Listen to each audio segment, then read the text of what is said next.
이번 지진으로 우리나라도 결코 지진의 안전지대가 아니라는 사실이 다시 한번 확인됐습니다. 지진에 철저하게 대비하려면 지진을 일으키는 단층에 대해서 조사를 선행해야 하지만 문제는 단층들이 어디에 숨어 있는지 제대로 파악을 하지 못하고 있다는 겁니다. 박순서 기자의 보도입니다. 정부가 지난 2014년 펴낸 활성단층 관련 보고서입니다. 활성단층이 존재할 것으로 추정되는 곳을 5단계로 분류해 1단계마다 5년씩 모두 25년에 걸쳐 활성단층을 조사해야 한다고 돼 있습니다. 지진을 발생시킬 수 있는 바로 소스가 활성단층이기 때문에 그것에 대한 분포를 모르고는 저희가 지진에 대해서 대비할 수가 없다 이렇게 볼 수 있습니다. 문제는 활성단층을 찾기 위한 조사가 지표면에 한정되고 있다는 점입니다.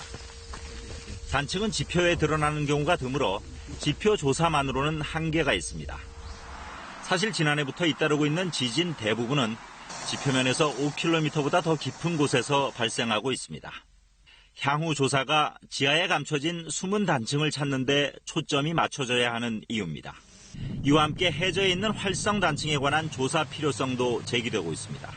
1978년 기상청의 지진 계측이 시작된 이후 동해와 남해, 서해 등에서 모두 586건의 지진이 발생했지만 해저 활성단층에 대한 조사는 미미한 실정입니다.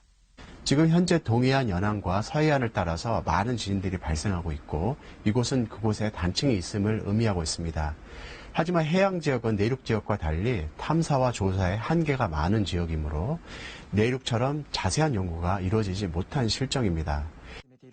일본 구마모토 지진을 일으킨 활성단층 역시 당시까지는 전혀 파악되지 않은 활성단층이었던 사실이 뒤늦게 밝혀지기도 했습니다.